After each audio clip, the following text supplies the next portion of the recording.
inexistente o igual, tenía un valor en el mercado inexistente, y entonces se compraban esas acciones, se cotizaban a valor de pérdida. ¿En qué consistía esto? La propiedad que absorbía a las que se extinguían valoraba la pérdida, cuántos años podría extenderla en sus balances y cuánto de patrimonio de impuesto a la renta podría ahorrarse. Y según eso lo dividía en el número de acciones y así pagaba las acciones a valor de pérdida. Bien, entonces ahí obviamente no emite acciones, no puede emitir acciones a favor de los socios porque no aumenta su capital social, ¿no? Pero sí los retribuye, ¿no? Porque algo tienen que ganar los socios desapareciendo su sociedad de mercado, ¿no? ¿Qué gana la adquirente? Pues gana, bueno, el tema de arrastrar las pérdidas, y ya creo que se eliminó la legislación tributaria, gana cuota de mercado, tiene menos vecinos, ¿no? Son menos en el escenario y se hace con el cuota de mercado gracias a que le transfiere sus listas de clientes, sus criterios intangibles, ¿no? Eso es lo que ganan las absorbentes, las incorporadas. Bien, entonces otra cuestión que debe contener la escritura pública de fusión es la fecha de entrada en vigencia de la fusión. ¿Qué fecha es esta? Pues esa fecha la acuerdan, la deciden, la colocan las juntas generales de las intervinientes. Entonces, de las incorporadas y de las absorbentes y absorbentes. Entonces, la definen las juntas generales. ¿Cuándo va a entrar en vigencia la fusión? Y la fusión entra en vigencia ese día, bajo la condición de que se haya elevado a escritura pública y se haya inscrito en registros públicos. ¿Sí? Entonces, el registrador tiene que inscribir la fusión en la partida de la nueva sociedad, comenzando por ahí, en la partida de la absorbente, ¿no? Y en las partidas de las intervinientes. Y a continuación pasa a cancelar esas partidas, a extender un asiento de cancelación de las partidas de las sociedades que se extinguen. Bien, pero los efectos de la fusión no se dan a la cancelación de ese registro. Los efectos de la fusión se producen cuando se inscribe la fusión y con fecha retroactiva a la fecha que establecieron la Junta, como fecha de entrada en vigencia de la fusión. Es a esa fecha que cesan los derechos, las obligaciones de las que se van a extinguir y cesan los derechos, las obligaciones de las que se extinguen y la nueva sociedad o la absorbente pasa a ser la responsable de estos derechos y de estas obligaciones. Entonces,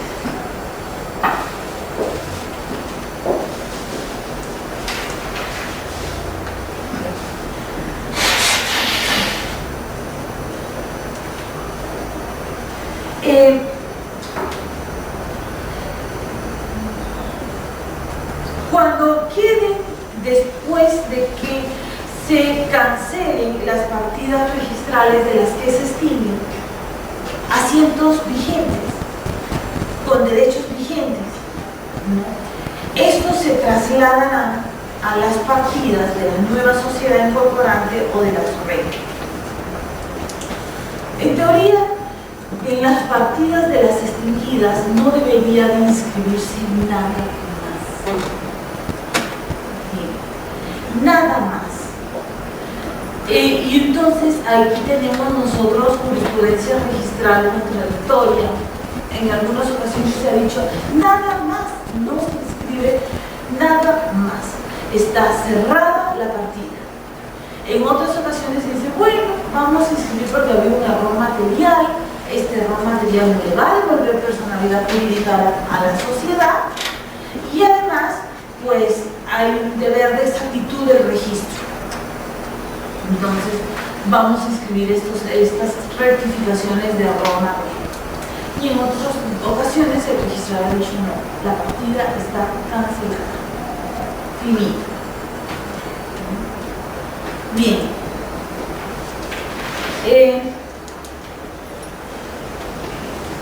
Hay un procedimiento muy interesante que se repite. Y es para los supuestos en que las sociedades que participan en la fusión están domiciliadas en distintas oficinas registrales. ¿Cuál es el registrador que va a calificar los títulos, el que va a liderar todo este proceso de inscripción? Cuando se trata de fusiones, el registrador competente es el de la oficina registral donde está el domicilio de la absorbente o de la nueva sociedad. Bien. Entonces, él va a hacer la calificación de los títulos y nada más recibir me parece que nada más recibir los documentos, los envía por fax o por otro medio idóneo para que los registradores de las demás oficinas registrales hagan los asientos de presentación, ¿no? Los asientos de presentación. Y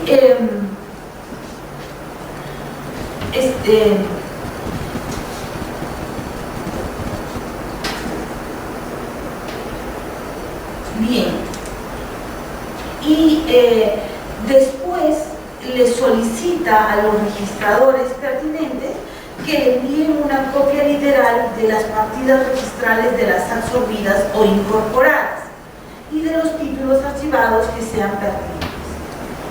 De calificar positivamente los títulos, materia de inscripción, el registrador competente inscribirá la fusión y comunicará a los demás registradores ordenando que extiendan los asientos de inscripción adjuntando los documentos. Y estos procederán a inscribir, o sea, inscriben después que el registrador competente ha valorado positivamente la escritura pública de fusión, procederán a inscribir y a cancelar partidas. Bien. Entonces,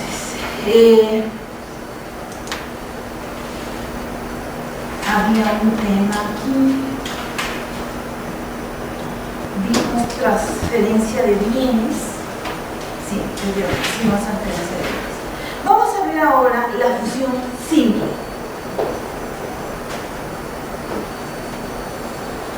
La fusión simple.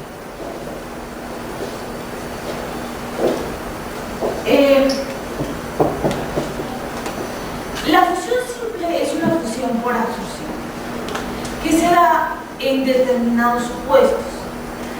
El escenario en el cual se da una fusión simple es aquel en el que la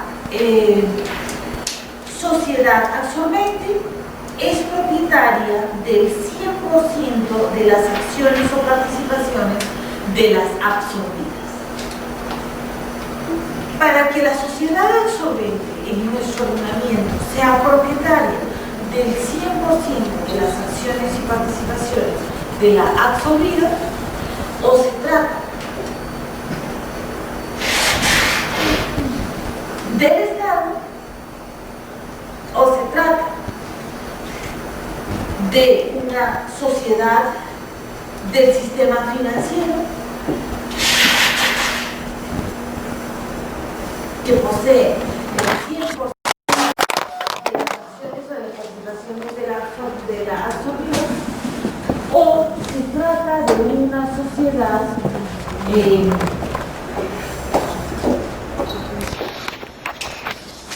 tiene o se encuentra en el periodo para recuperar la pluralidad de socios.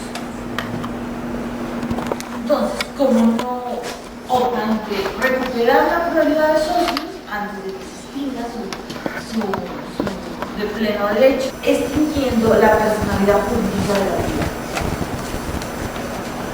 Entonces, lo que hay aquí es una variación.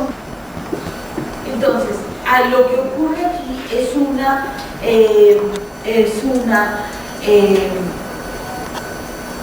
variación en la cualificación, en la forma como está integrada el patrimonio de la sociedad absorbente.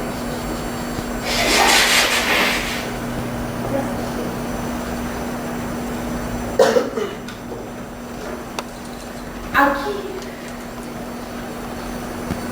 no hay un proceso previo para aprobar proyectos de fusión, porque no hay que aprobar lo más importante de un proyecto de fusión, que son las relaciones de cambio. No hay que aprobar relaciones de cambio.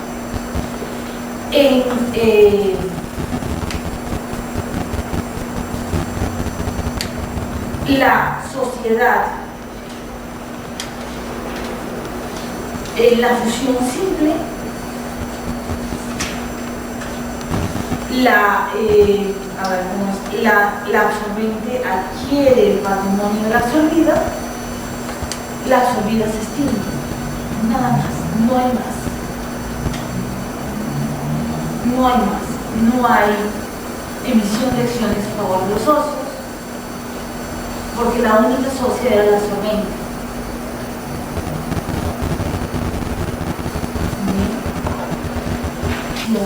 Son a grupos de sociedades por subordinación sobre la base de control interno. Es que algo acá para que... Entonces, control interno. Control interno es cuando la dirección unitaria de un grupo de sociedades se asienta en acciones y participaciones. Se asientan en los derechos, sobre todo políticos, y presupuesto que puede o no dar la formación a un grupo de sociedades. Bien. ¿Saben ustedes lo que es un grupo de sociedades? ¿No? A ver, nosotros estamos acostumbrados a pensar en términos del binomio sociedad-empresa. Por cada sociedad hay una empresa, ¿verdad? Entonces, ¿quién es la sociedad? Pues la sociedad es la persona jurídica. La sociedad es el sujeto de derechos, persona jurídica. La empresa es el fondo, titularidad de esa persona jurídica, ¿no? La sociedad es la persona jurídica, sujeto de derechos. La empresa es la actividad de producción de bienes y servicios, la actividad de combinación de bienes de capital y trabajo para producir bienes y servicios y destinarlos al mercado, que lleva a cabo la sociedad, persona jurídica empresaria. Entonces, la idea que nosotros tenemos es, por cada sociedad, un fondo, ¿bien? O a lo mucho, por cada sociedad, 2 o 3 fondos, ¿no? Porque nos podemos imaginar que una sociedad pueda tener un establecimiento de hilos y un establecimiento, pues, de una cosa diametralmente opuesta, de lavandería o de restaurantes, ¿no? Entonces, no, son 2 fondos. Entonces, ¿qué es lo que viene a romper esquemas con los grupos de sociedades? En los grupos de sociedades existe lo que los italianos llaman la empresa policorporativa. Es una sola empresa, titularidad de varias sociedades. Bien, una sola empresa económicamente. Si el fenómeno se observa desde arriba, lo que se ve es una sola empresa. Titularidad de varias sociedades. Entonces, en los grupos de sociedades existen sociedades jurídicamente independientes, a nivel jurídico, independientes. Lo normal es que sean de responsabilidad limitada, porque si no, no tendría sentido formar grupo, de responsabilidad limitada. Cada una se dedica a su objeto, responde por sus actos y es distinta de las demás. Bien, jurídicamente es así. Jurídicamente en un grupo hay varias sociedades, normalmente de responsabilidad limitada, independientes jurídicamente, pero dependientes económicamente, con libertad de decisión económica mermada, con libertad de decisión económica mermada. Esta libertad de decisión económica está mermada. A las juntas generales ya no son las juntas generales los órganos donde al calor del debate salían las mejores decisiones para la sociedad. No.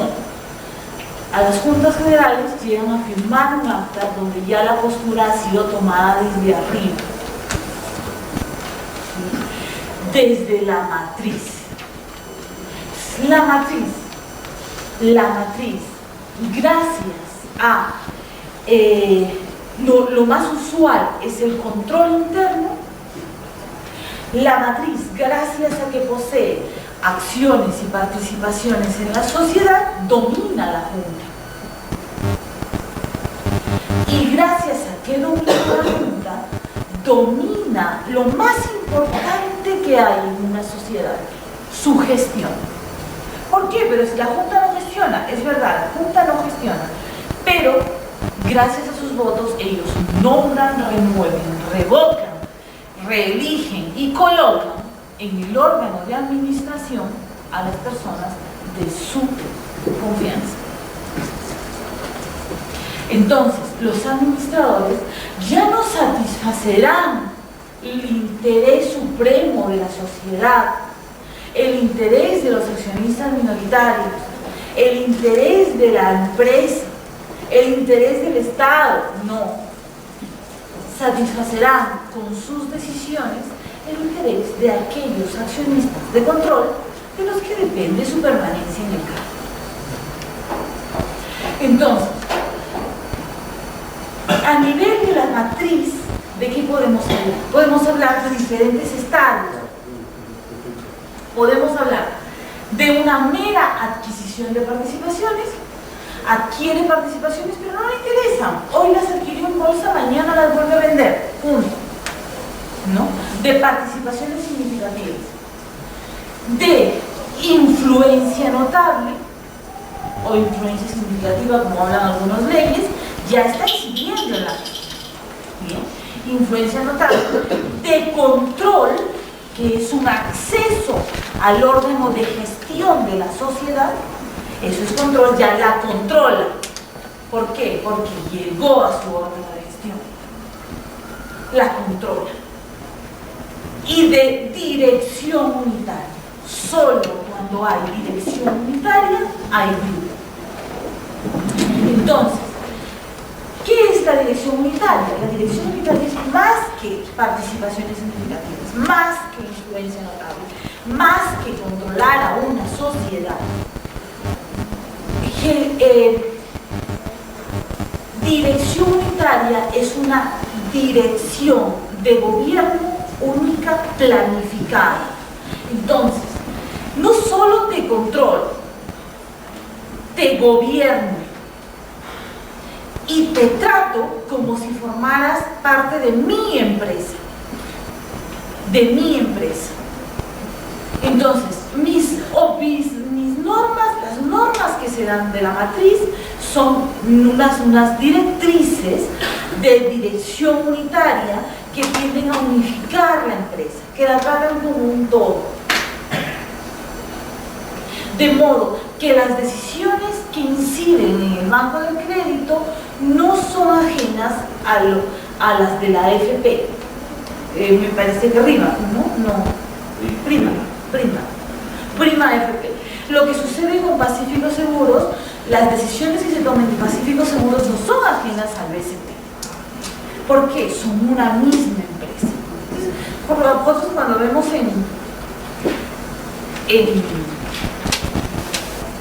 y le copio algunas multas de grupos de sociedades, como el levantamiento del velo no se puede hacer así nada más, porque además realmente los grupos de sociedades han resultado ser la forma de organización económica de nuestro tiempo más exitosa. Entonces, si nosotros nos dedicamos a levantar el velo y a levantar el velo, se acaban los grupos y ya no más, ¿no? Pero como nosotros siempre vemos ahí cuando decimos, bueno, la responsable es de la de acá, pero el contrato se celebrado con la de acá. Golpea esta y se va a sobar aquella. Bien. Entonces, eso es un grupo de sociedades. Por ejemplo, ahí en Italia, ¿cuáles son los autos italianos? Fiat, el grupo Fiat creo que es.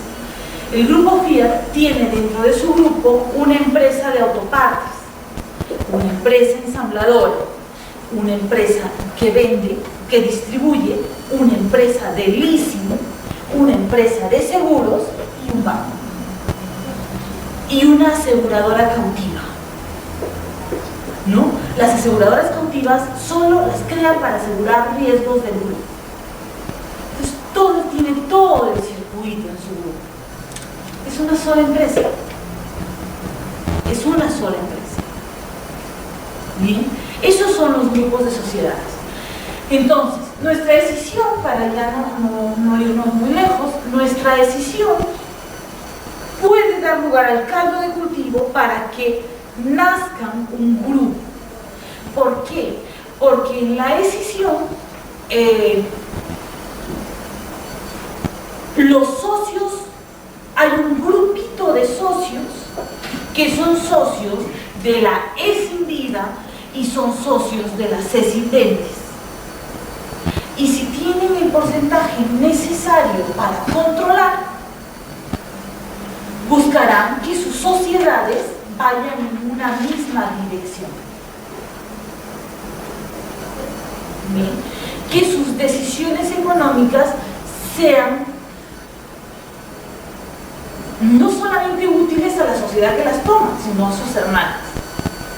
Entonces, hay veces en que los socios de control, que se llaman socios de control, que se llaman socios de grupo, los otros se llaman externos, porque sirven solamente para unos temas de pluralidad, son externos. Los de control son los que son comunes en todas las sociedades del grupo. Por ejemplo, ¿quiénes son comunes en todas las sociedades del grupo de crédito? Si tuviéramos que analizar su estructura. La familia Romero, ¿no? Entonces, si la familia Romero se asentase en este tipo de estructura, su grupo, que yo no he tenido la suerte de ver sus estatutos, el grupo de socios de control son los Romero. Los otros son externos.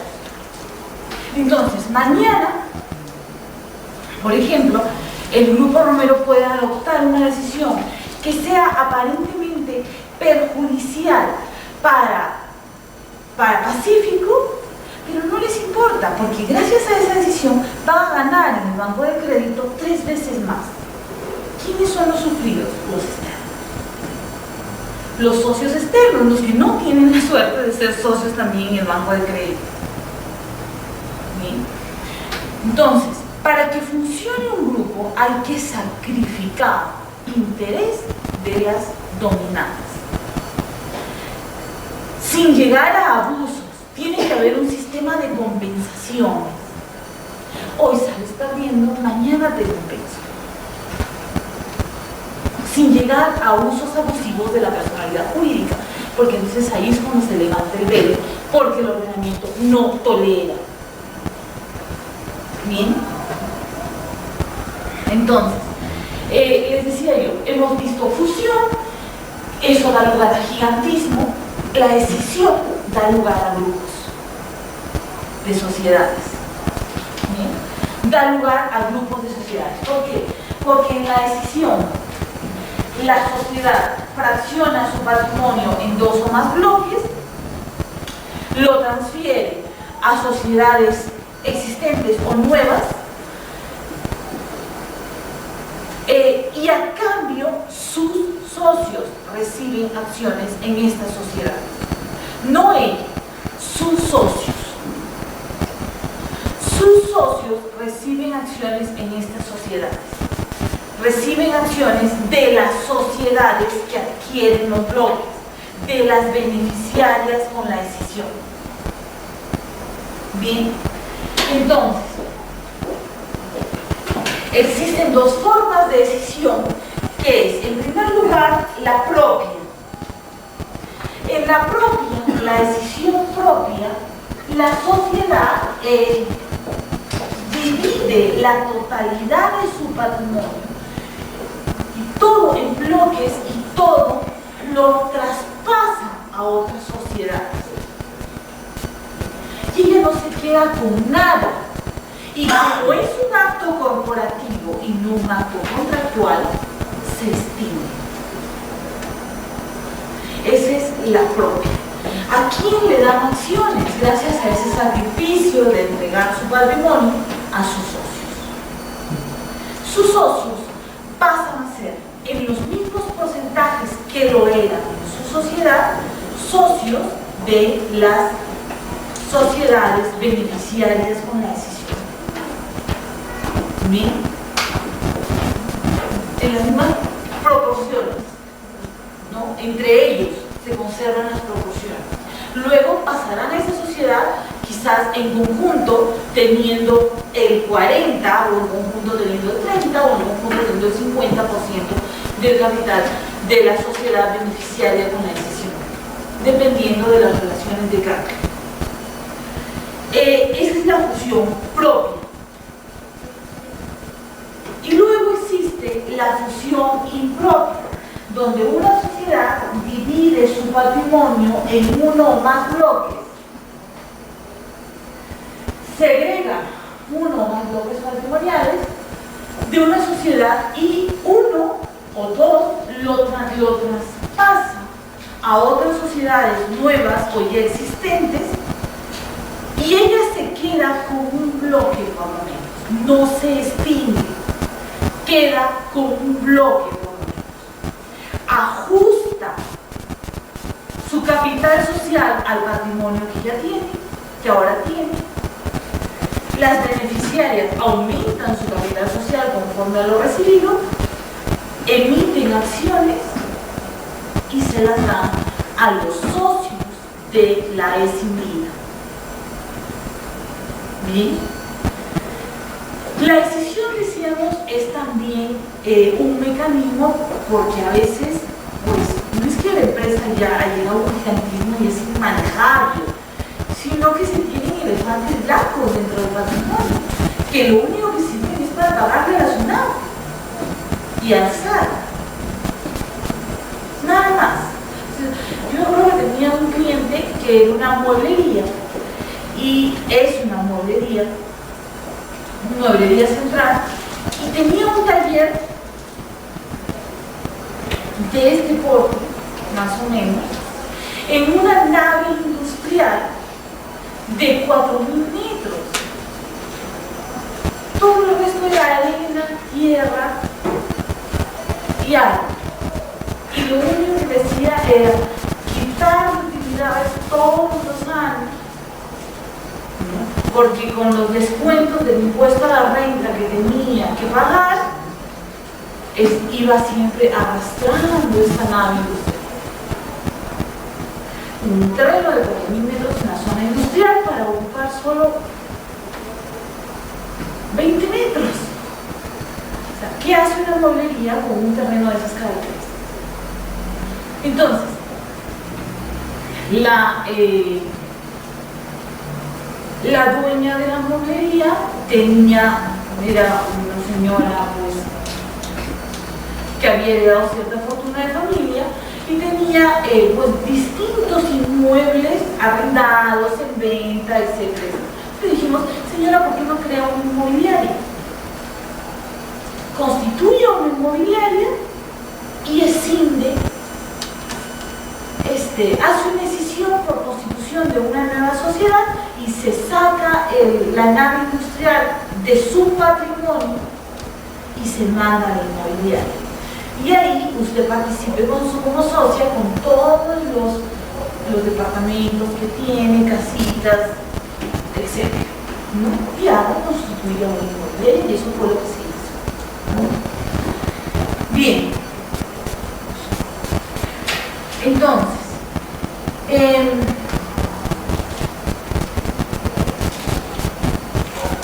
acciones según la forma, definición del bloque patrimonial. Bien, forma de transmisión de los bloques patrimoniales. En bloque y no a título universal. Se trata de una transmisión en bloque, uno acto, por el acto mismo de la inscripción de la escisión, quedan transferidos los activos y los pasivos que integren los bloques patrimoniales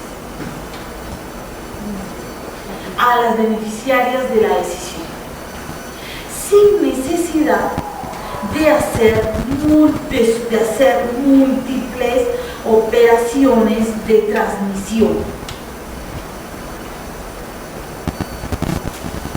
Múltiples operaciones de transmisión. Entonces, según el artículo 129 del reglamento del registro de sociedades, una vez inscrita la escisión, donde se tiene que inscribir que en las partidas de las escindentes, de las escindidas, y en las partidas de la nueva sociedad beneficiaria o de las sociedades ya existentes beneficiarias. Una vez inscrita la escisión, puede solicitarse que se inscriba la transferencia de los bienes que integran los patrimonios transferidos, aunque tales bienes no consten expresamente en la escritura pública de decisión. Y esto nos lleva a una consideración. Según el artículo 100,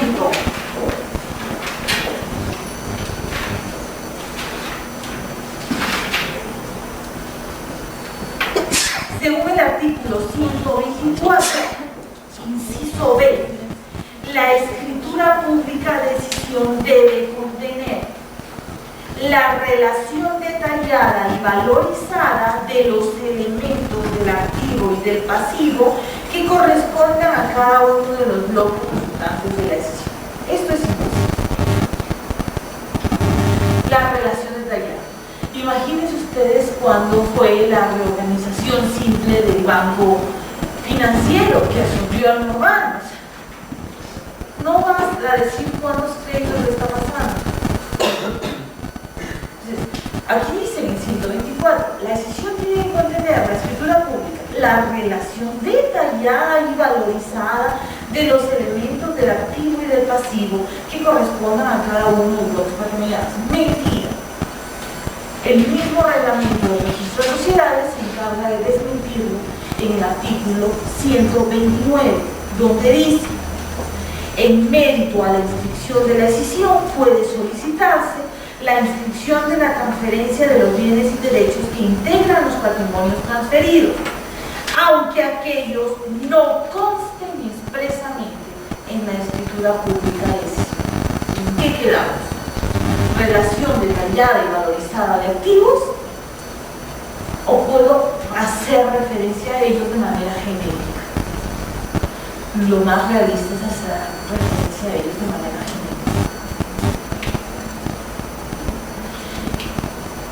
Ahora bien,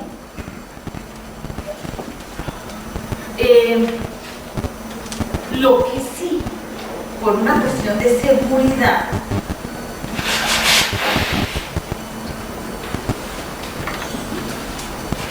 cuando el bien no conste expresamente en la escritura pública de escisión, el registrador solamente puede inscribir la transferencia de ese bien a pedido o con conocimiento, no lo dice, del representante autorizado. O sea, no es que la sociedad beneficiaria va a decir: ah, en el lote me tocó este y este.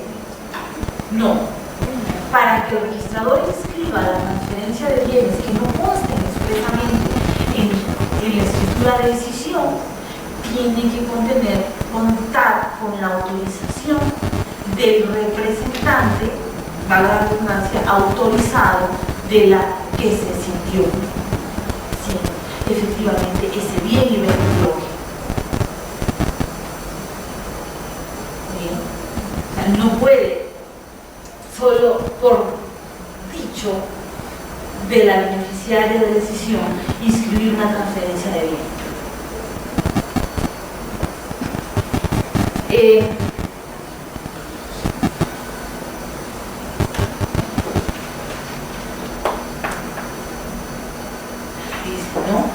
Cuando la información de los bienes conformantes de los bloques patrimoniales no constara expresamente, no se advierta en la escritura de decisión,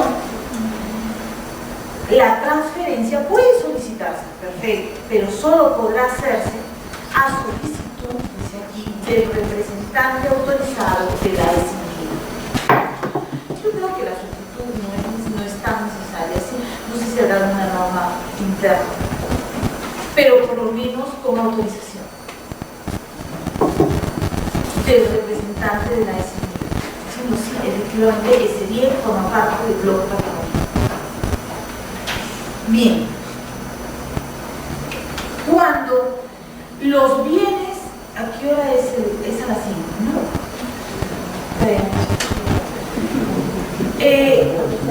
Cuando los bienes y derechos se encuentren inscritos en oficinas regionales distintas a donde se inscribieron los actos relativos a la decisión, las inscripciones se harán en mérito a la copia literal de la partida registral donde conste la inscripción de la decisión y del respectivo título archivado, o de lo contrario, en mérito de la escritura pública que contiene la decisión con la constancia de su inscripción.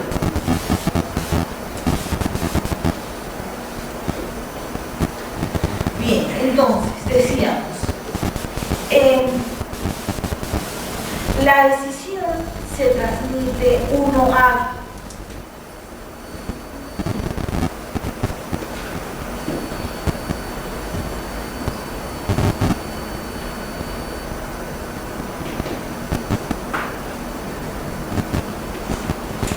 la decisión se transmite uno a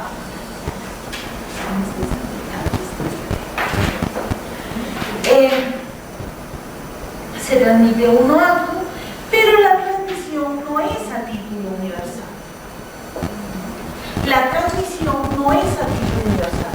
No adquiere todos los activos y todos los pasivos como en la fusión.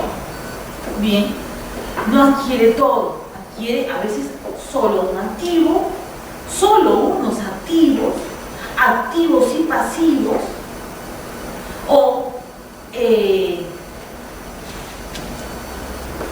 activos y pasivos, o un bloque patrimonial, un fondo empresarial. Bien, que en ese caso tendría que ser una unidad económica. Normalmente la unidad económica no será tal, ya será el empresario con el ejercicio de su actividad que se dedique a unificar esos activos y pasivos que le han transferido, ¿no?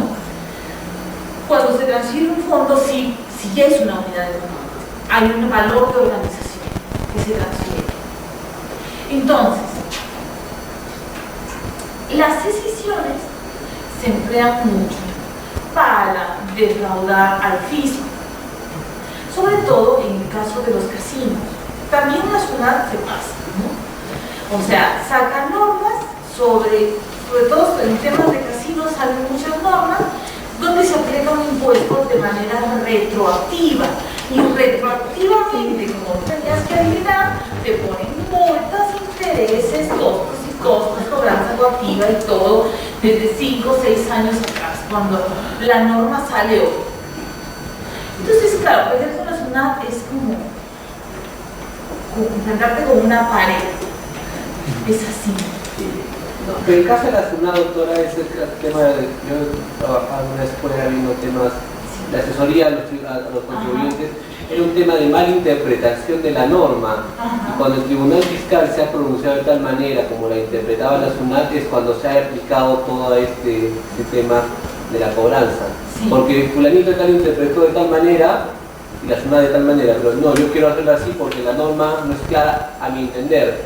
Pero como se movían miles diarios y en un año eran millones, la deuda ha sido pues fabulosa, pero era por temas más que retroactivo, era que retroactivo fue el tema de cómo entendiste la norma, no, claro. no como o sea, la norma la aclaran hoy día y me aplican la aclaración hacia atrás, así es. Pero no la aclaro yo porque no la tuve clara, sino porque tú no la quisiste entender. Ese tema. Ya, eso es muy interesante.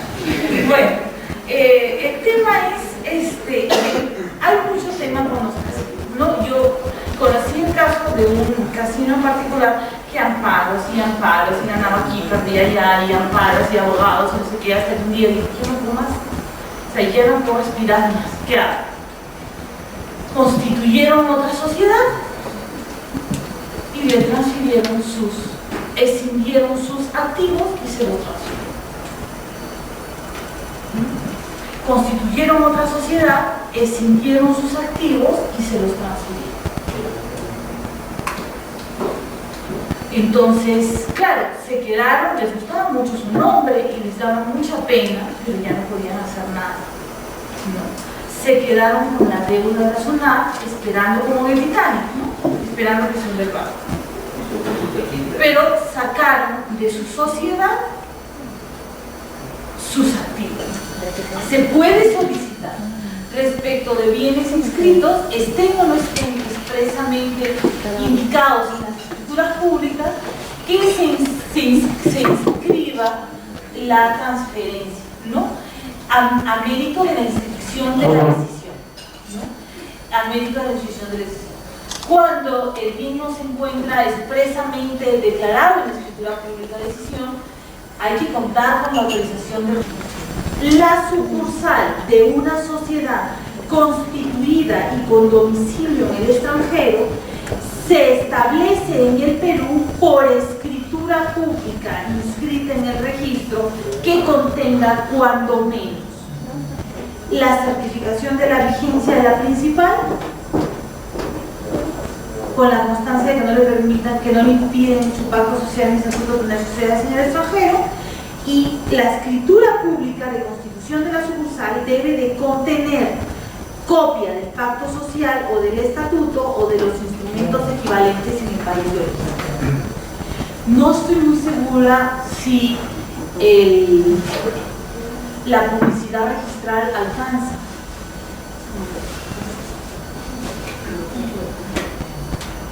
A esto, sea, de que esté en el título archivado, esté en el título archivado. Pero me parece que creo que no alcanza la publicidad registral a la del pacto de la sociedad.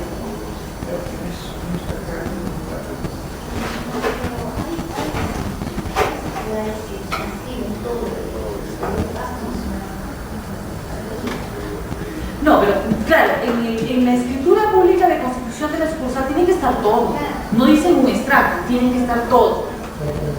Pero yo me refiero, eso forma parte de la información publicitada, exacta y precisa que se presume contiene un registro o simplemente es un título archivado. ¿Cómo se identificaría algo que no consta realmente aquí? Porque es una transcripción de otro lado.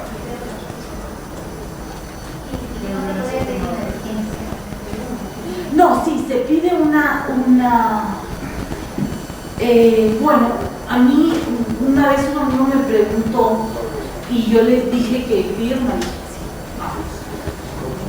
Un registrador de Piura me preguntó el caso y dije, sí, ¿cómo sé que yo que soy gerente?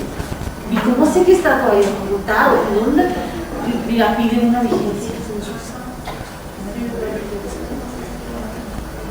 Una vigencia que viene de la autoridad del lugar de origen, el registrador o el análogo, y que viene luego legalizada, ¿no?, esa firma por el cónsul.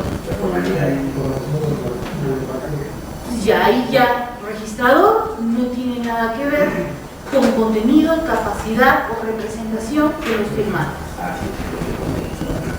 ¿no? Por el artículo 68 y 8. Entonces, todo eso siempre para fusión, para reorganización, para decisión, se requiere de escritura pública donde conste el acuerdo donde conste el texto de la resolución o acta emitida por el órgano competente que contenga las condiciones para la reorganización o que contenga las condiciones para la fusión o que contenga las condiciones para la transformación, más certificado que acredite la vigencia de la sociedad. Bien.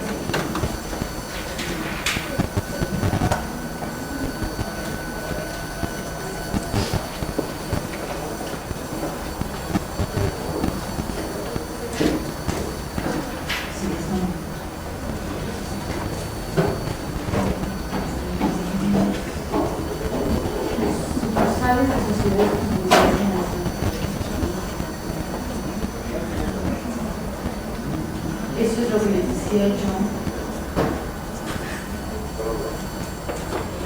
Bueno, nada, aquí solo ya como terminando un poco esto y para ver un poquito de poderes, decirles que para inscribir una sucursal, una sociedad extranjera, la escritura pública deberá contener el certificado de vigencia de la sociedad principal en el país de origen, ¿no?, con la constancia de que su pacto social ni su estatuto le impiden establecer sus sucursales en el extranjero, copia del pacto y del estatuto o de los documentos equivalentes de la matriz en el país de origen, el acuerdo de establecer la sucursal en el país, en el Perú, adoptado por el órgano social competente de la sociedad, que implica el capital que se le asigna para el giro de sus actividades en el país, la declaración de que tales actividades están comprendidas dentro de su objeto social, el lugar del domicilio de la sucursal,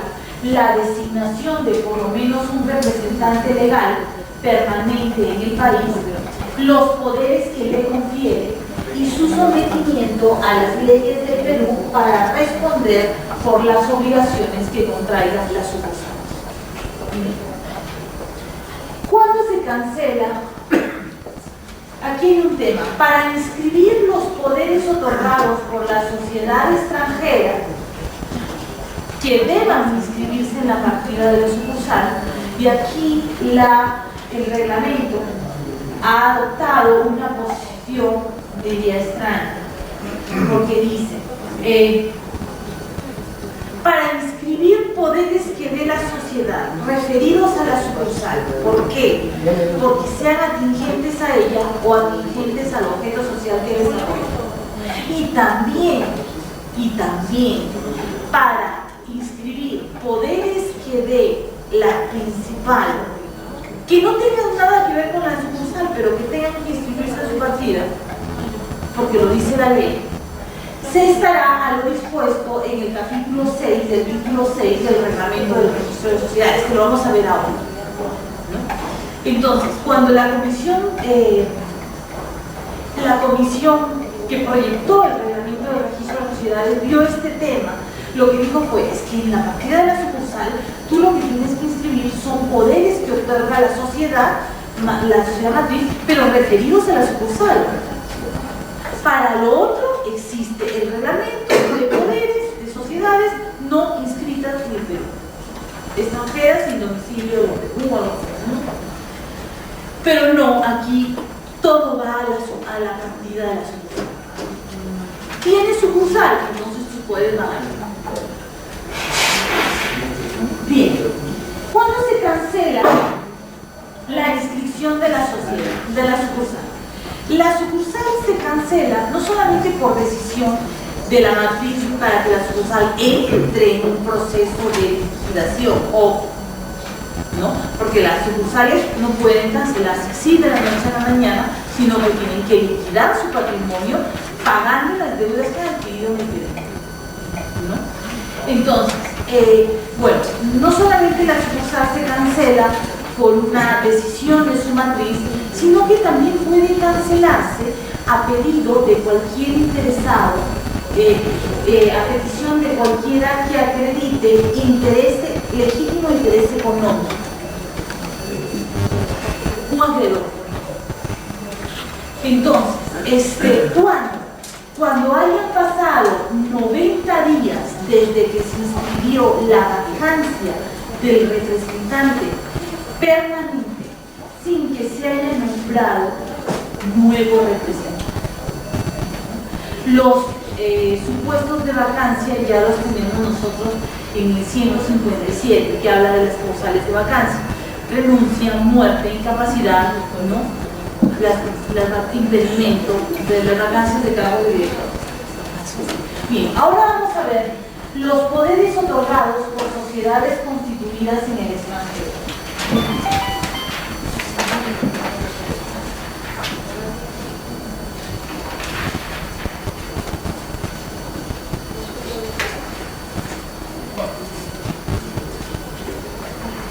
Para la inscripción de dichos poderes otorgados por sociedades, poderes otorgados por sociedades constituidas en el extranjero. Poderes que, como ya hemos dicho, su inscripción va a ir a dar a la partida de la sucursal, si tienen sucursal, y si no tienen sucursal, al registro de poderes otorgados por personas no domiciliadas. Para la inscripción de dichos poderes debe acompañarse un certificado de vigencia de la sociedad otorgante u otro documento equivalente expedido por la autoridad competente del país de origen. ¿Sí? Entonces, para que no se haga abuso, eso es muy importante, para que no se haga abuso de la personalidad jurídica, ¿no? La sociedad se extinguió hace tiempo, se liquidó hace tiempo, está extinta y sus representantes siguen, señores, haciendo la ¿no? de sus recuerdos. Entonces, adicionalmente, deberá presentar uno de los siguientes documentos, los que vamos a mencionar a continuación. Primer documento: una declaración jurada o certificado expedido por un representante legal de la sociedad extranjera que cumpla las funciones de fedatario o equivalente. Nosotros esto no tenemos aquí, ¿no? Desconocemos mayormente, salvo que se trate del Estado, ¿no? Que si tiene sus fedatarios, en el sentido que un certificado expedido por un representante de la sociedad extranjera que cumpla las funciones de fedatario, diciendo que el otorgante del poder se encuentra facultado, de conformidad con los estatutos y las leyes del país, para actuar como representante de la sociedad y en su nombre otorgar poderes. ¿Cuál es el problema de este pequeño documento? ¿quién certifica las funciones del certificado? ¿No? Alternativamente a esto,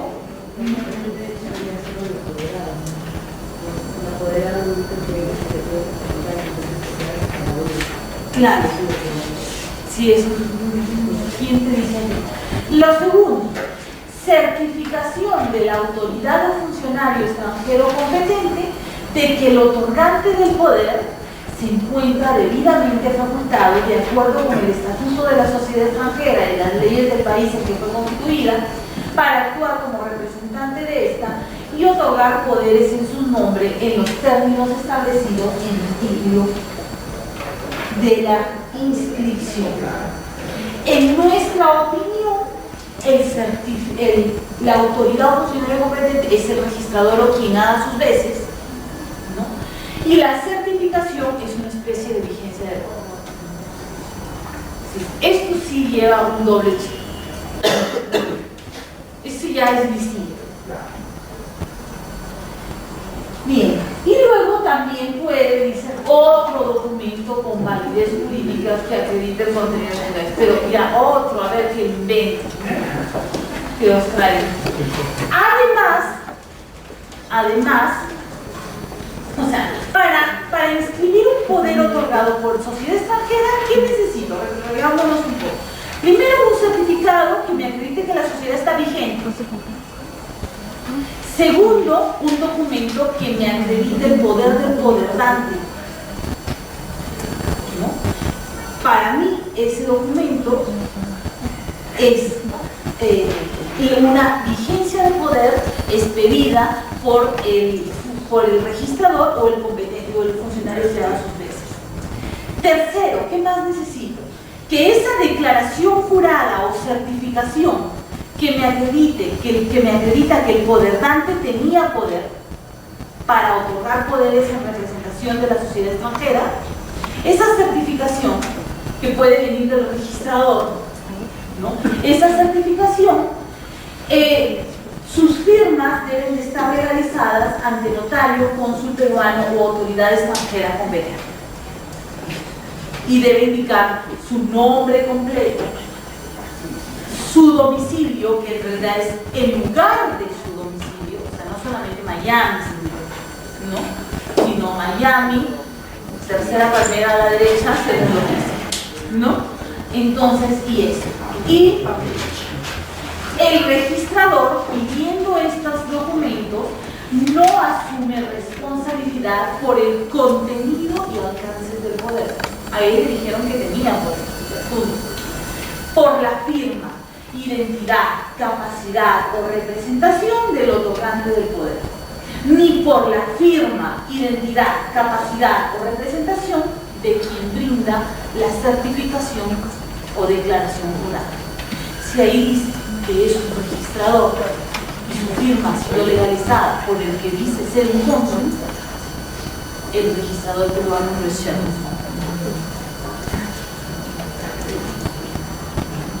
Entonces, no asume responsabilidad ni por el contenido del poder, ni por la firma, identidad, capacidad del otorgante del poder, ni por la firma, identidad, capacidad, representación de quien brinda la certificación o declaración jurada de que el poderante tenía poder para la representación de la sociedad otorgando poderes.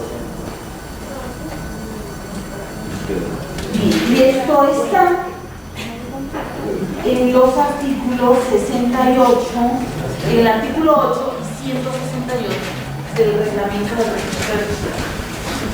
Bueno, señores, ha sido un placer.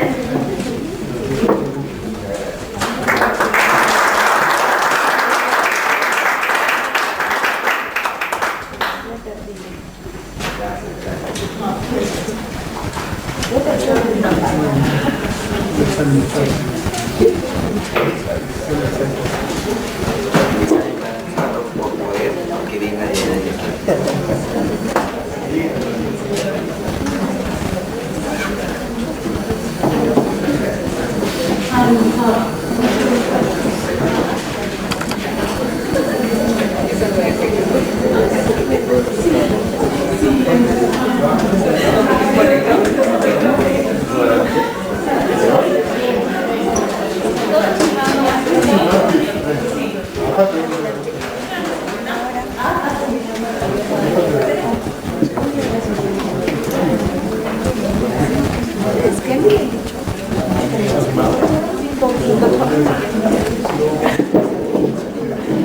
Diligencia de poder. Ale. No sale esto. ¿No es que tiene que salir?